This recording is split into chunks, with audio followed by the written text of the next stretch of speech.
Hello and welcome to Chugging Along. I'm Tim. And I'm Sam. So welcome to today's video, but before we get into the video we want to say a massive congratulations to Judith and Dave, who are actually the first ever winners of our Narrowboat livestream quiz.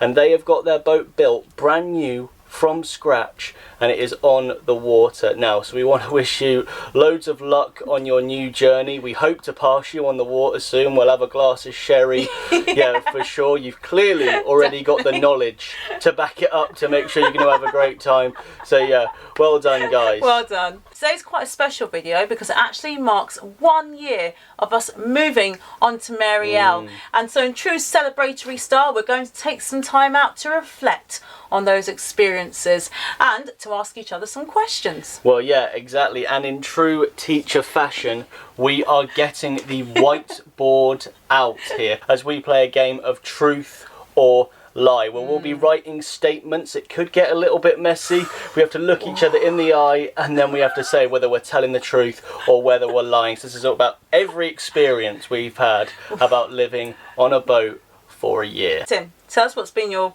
biggest standout moment so far on Marielle in this year. Standout moment, yeah, it's quite difficult to put it onto one thing, and but I would say the number one moment, probably, it's quite a strange one, but I would say was when we left Thiel. So we were in Thiel, just outside of Reading, for winter and quite a long time, and we always knew that we were going to be going on this big summer journey, and at some points, you know, it sort of felt like it was never ending, and maybe for whatever reason it wouldn't happen. And on that first day when we left and we looked behind us and yeah, the Sheffield lock, and yeah, it just I really remember that, and we thought, yeah, it meant that we had got through our first winter, didn't it? And we were starting this big journey, and even though we barely went any distance at all, it was walking distance where we ended up going to, but just looking out the window and seeing something different and think, yep, we're doing it, we're on this journey. Yeah. How about you? I agree. That's a really good point. I'd probably be inclined to say that's probably my standout point as well. All right then, Sam, so before we get into our game of lying, let's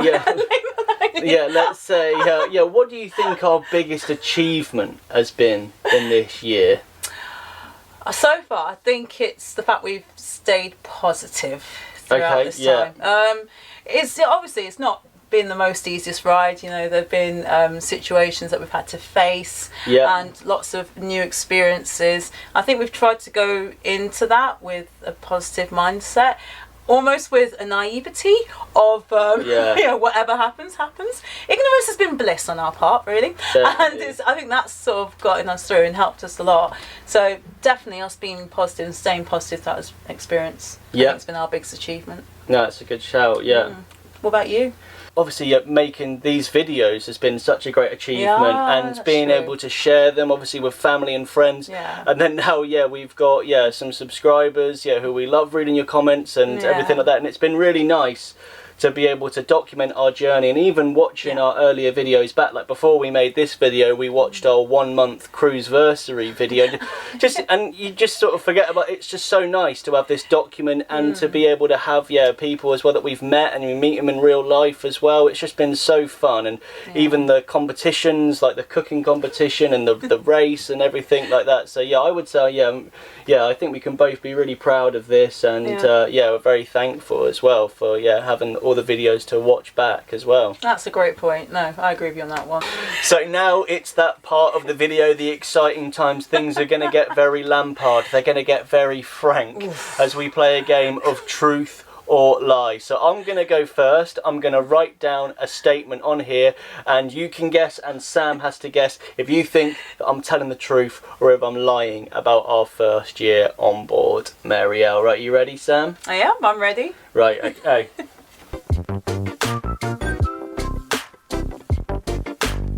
My first statement is, I think we paid too much money for Marielle, and I think we could have coped with a cheaper boat. Oh. So am I telling the truth or am I lying? I think you're telling the truth. Controversial to say, but Really? I think you're telling the truth. Actually, well, I have. You know that I am looking on other boating websites and Facebook Marketplace and everything like that, and I'm looking at these sort of cheaper boats. If you don't know, we paid 34,000 for Marielle and 37 with all the works and other things we've had done as well. And yeah, I am looking at other cheaper boats, but honestly, deep down, I'm so happy with this boat, and I do love it, and I don't regret spending the money. I'm actually happy with the amount of money. I think we've got a fairly decent deal. Yeah. I think personally, anyway. I'm not by any stretch of person who values boats, but I think that we got a good deal. It's only half mine, this boat, isn't it? So yeah, you would have to sell it as well. Exactly. So yeah, that was in fact a lie. Yeah. Right, Tim, are you ready for mine? Yes. Okay, since I got yours completely wrong, let's see if you can fare better with mine. Okay, so balancing work and continuous cruising has been a struggle. Has it been a struggle working? Well, I'm gonna say that is a lie. I think you've done very well in your job, and I think that's a lie. Interesting. I'd say it's truth. I'd say it's the truth. The reason being is, I think once we had lockdown, things were a lot easier because we weren't moving, so it was easier to build up a routine. Oh, the continuous cruising aspect, yeah. And in terms of the fact that we didn't have to move our boat as regularly. Yeah. I think now we've started to continuously cruise. It's not been too much of a struggle, but it becomes more of a struggle because we might get to a point and the solar's not that great, or the internet's not been that great. Yeah. Mostly the solar, and that can be a problem, especially when charging laptops for work. So that's where it has been a struggle. No, I agree. Yeah, with the cruising, it adds that, doesn't it? Definitely. So that's where it's been a bit of a struggle, I think. Yeah. Okay, so we've both got those wrong so far. One each. Yeah. So now it's time for my second statement. Right, you ready? Yeah, I'm ready. Right, here we go. So yeah, I can imagine us living on a boat in another country in a couple of years' time. Yeah, I was thinking notably like Utrecht or in the Netherlands, or Bilbao in northern Spain. All so right. Yeah. Am I telling the truth or am I lying? I mean, as much as it sounds, as lovely as it sounds, and as aspirational as it sounds, I hate to say it, but I think it might be a bit of a lie. Yeah, that is correct. Yeah, I am no plans to live in another country. We did 5 years abroad, didn't we? And we're enjoying being back home, We're just adding to the extra work of living in another country and on a boat in another country. That's going to be two big culture shocks to have to deal with. No, that's true. Although I would like to visit Utrecht, though. That'd be nice. Definitely, of course. Right. Okay, good. Well done. You got that one right.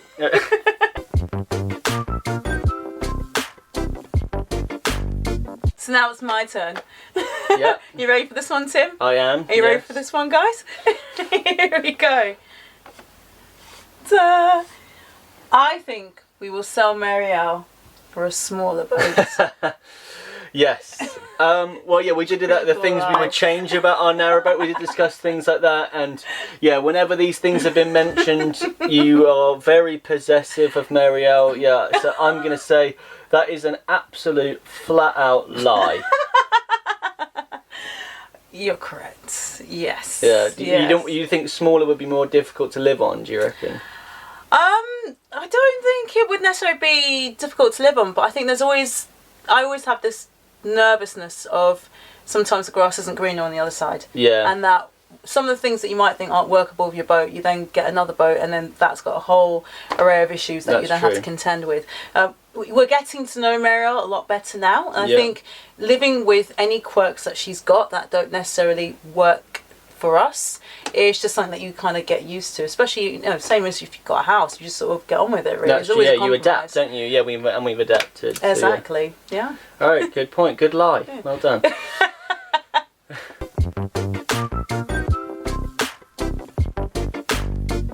Right. So here is my next statement that I'm going to share. Right. So here we go. I prefer bucket showers to the actual shower we have on our boat. Do you think? Oh my god. This is a bit of a weird one, isn't it?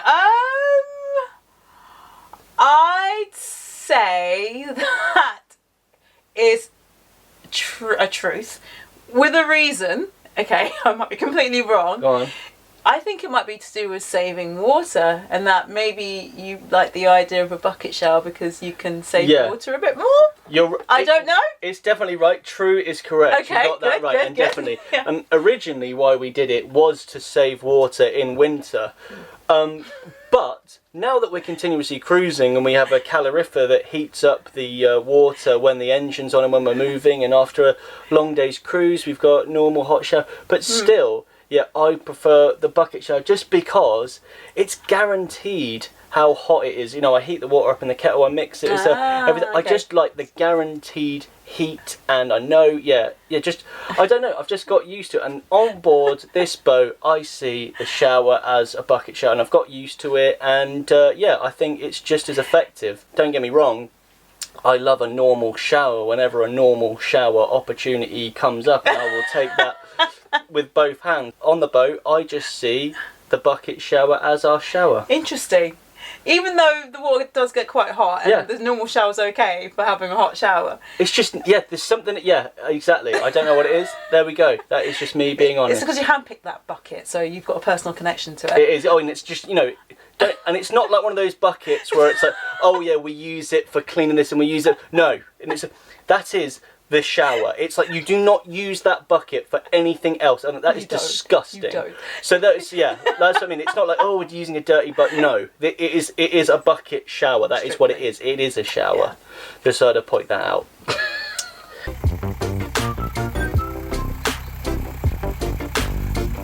Okay, I think my point actually follows on quite nicely from yours. Oh, right. Yeah. Are you ready for it? Yeah. Okay, here we go. It's been difficult adjusting to having fewer conveniences.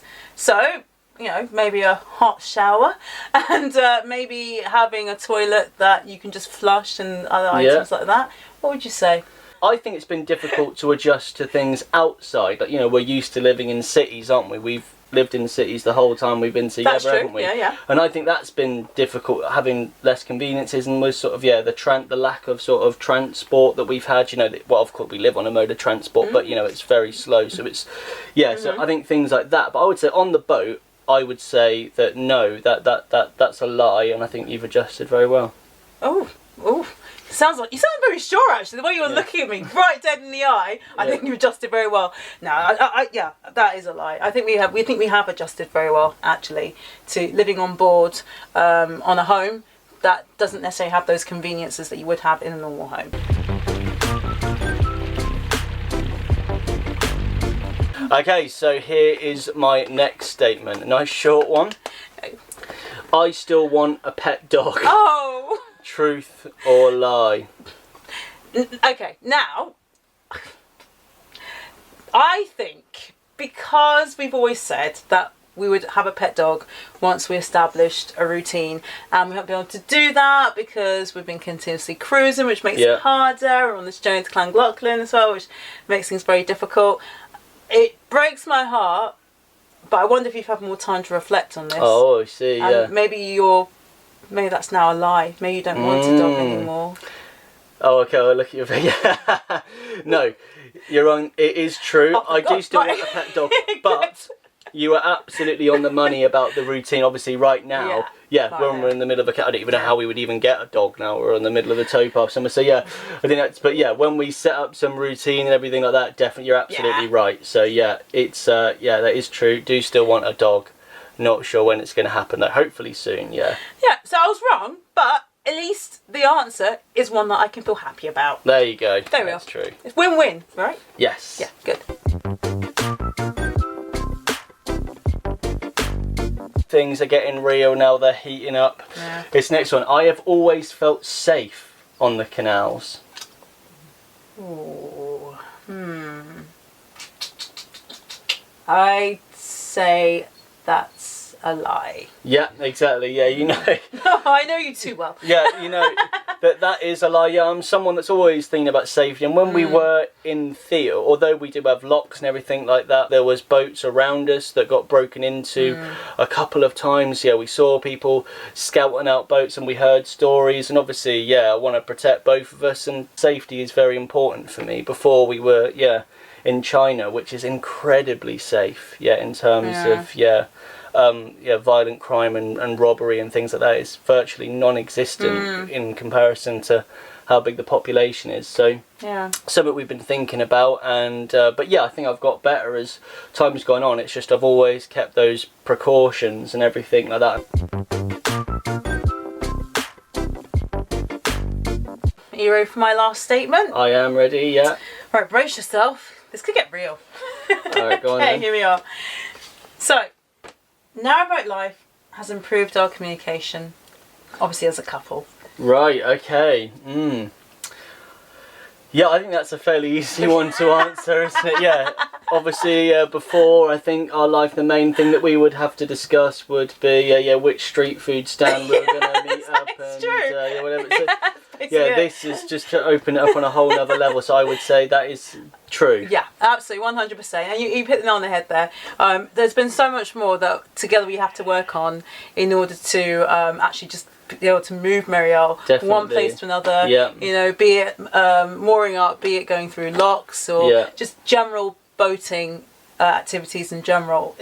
Everything requires communication, and that's been something that at first we had to sort of get used to and sort of work out what we were talking about being clear and communication as well about the routines. But I think now we've really improved, and it shows that once we're actually now we're on the canals, and especially this time doing our journey up to Llangollen, we've been a lot better, I think, at just knowing what each person's doing and just getting on with it with less miscommunication and confusion. Exactly. Yeah, no, I agree. Yeah, which has been good, isn't it? And once you learn to sort of almost speak that boating language together of doing everyday tasks together, often for hours at a time. So very good, I would say. Yeah. And also we're telepathic, but we're getting there. Yeah. So yes, that is the end of today's video with the truth and lie. Yeah, thank you very much for watching all the way to the end. Yeah, a little question for you guys now. Yeah, who do you think is the better liar, Sam or myself? Let us know. And if you've got any questions that you have about us living on the boat for the year, then let us know. Join us next week as we start our cruise in Oxford City Centre and we get into the Oxford Canal. Exciting stuff on our journey to North Wales. I just want to say thank you so much, of course, for the support you've given us over the last year. And remember, no matter what you do in life, you've got to keep chugging.